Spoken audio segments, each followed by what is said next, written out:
I get a lot of questions about the 7 chakras and what do they mean, how are they important, and there's a lot of information out on the internet, but I would like to share with you just a little bit, okay?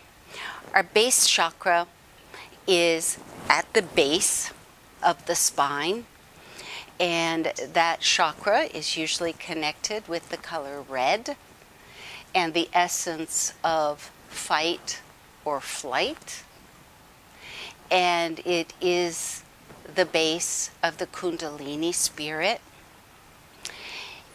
It's an area that gives us our foundation, and I think of it as being very much related to those early years, as well as the next chakra up, which is orange. And the orange chakra is creativity. I always find it interesting, the color orange.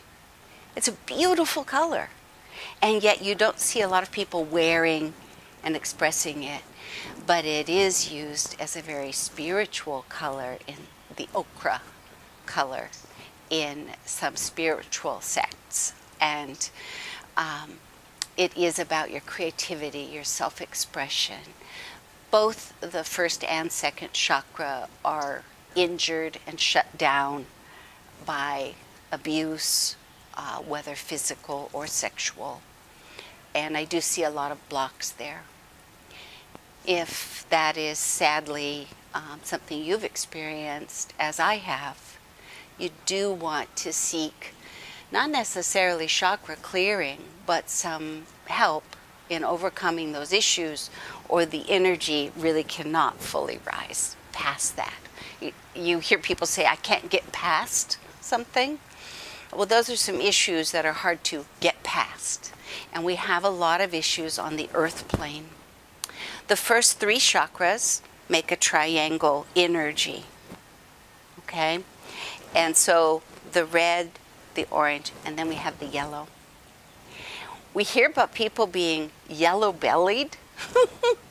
I don't know if that's a common term now, but it used to mean chicken, not brave. Oddly, or ironically, yellow has to do with our personal power, the solar plexus chakra, how we shine, and how we can express.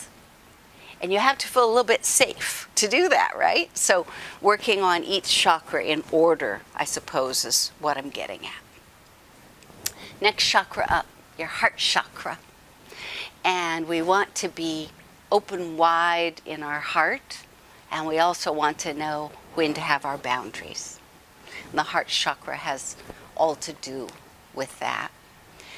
If you've ever experienced a broken heart, it feels like your entire soul is crushed, and it feels like you literally can feel a pain in your heart chakra.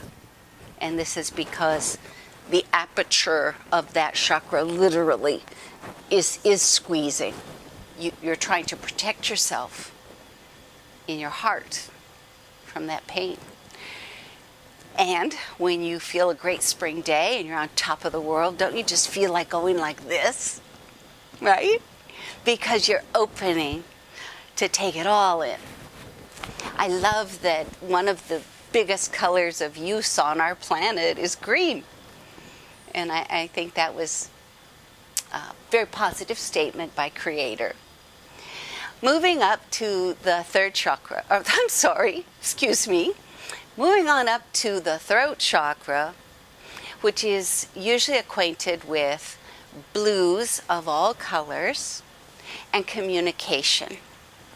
This includes your written communication down your arms. So the chakra works tip to tip with the fingers and through the throat chakra, even though it resides in the throat chakra. Now, I was born to use my throat chakra.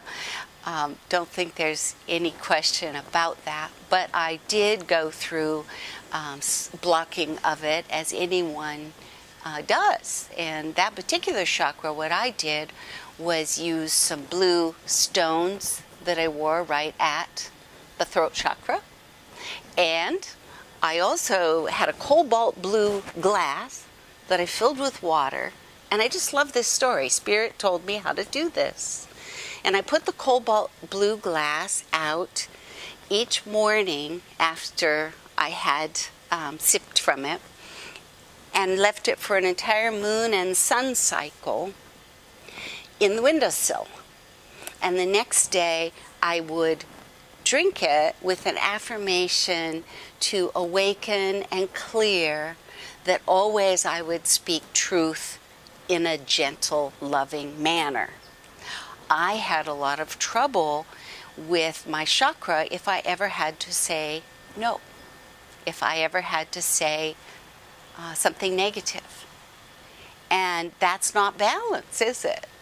So for me, before I could be a channel, I had to open all pathways in my throat chakra, and that's how Spirit taught me. So I think it would be very effective for any chakra that you're hoping to work with. You're doing some light and color therapy. Just put your hands on that glass and say the prayer and intention. Leave it for an entire moon and sun cycle, and then drink it the next morning or whenever your time is that you do it, and repeat and repeat and repeat. It took me 3 months of that and other work. I needed a lot of work to help my throat chakra, even though talking was never a problem. All right, now we come to the third eye, the spiritual center. If you feel between your eyebrows and just a tiny bit up, you feel a little divot. Feel that? Now a little ways in from there, that's your third eye. And when you're meditating, you want to be looking at the third eye. But we don't want you to go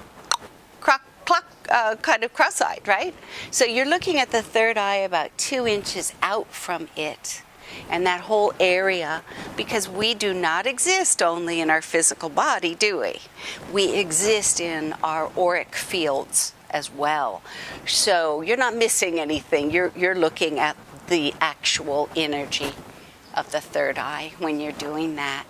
And truly, that practice is what opens that chakra.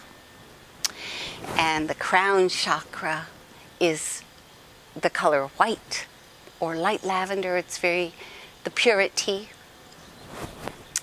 And said that is where the Christ light and the Christ love come in.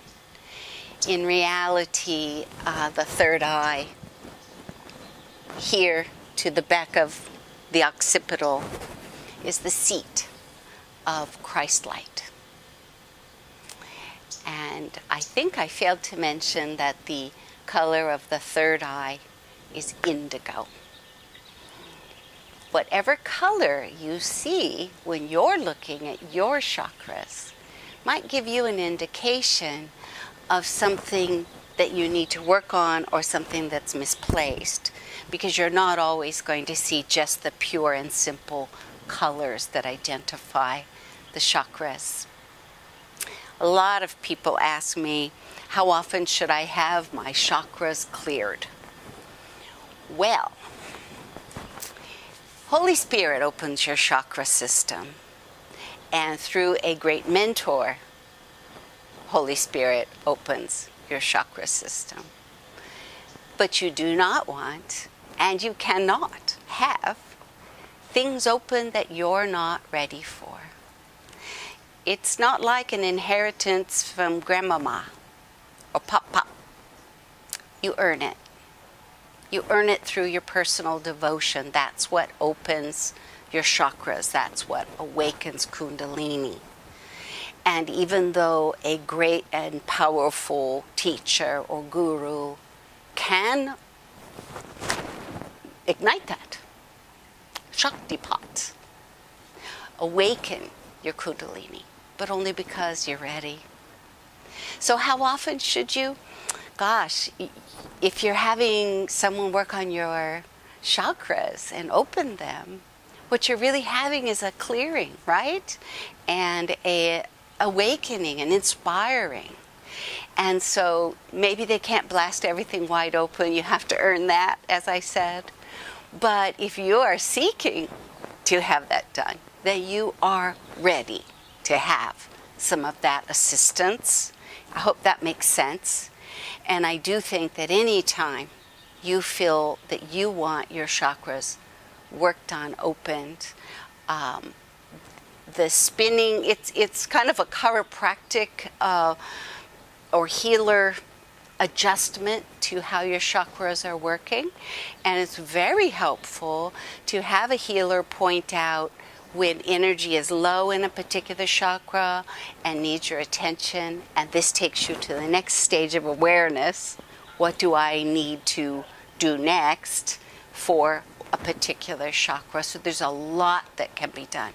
But true awakening and the event of the Kundalini rising and Shaktipat and really blowing all those chakras open, that's a profound spiritual event that I do know you can achieve. It is through your diligence and your developing of a sincere relationship with Creator that comes about.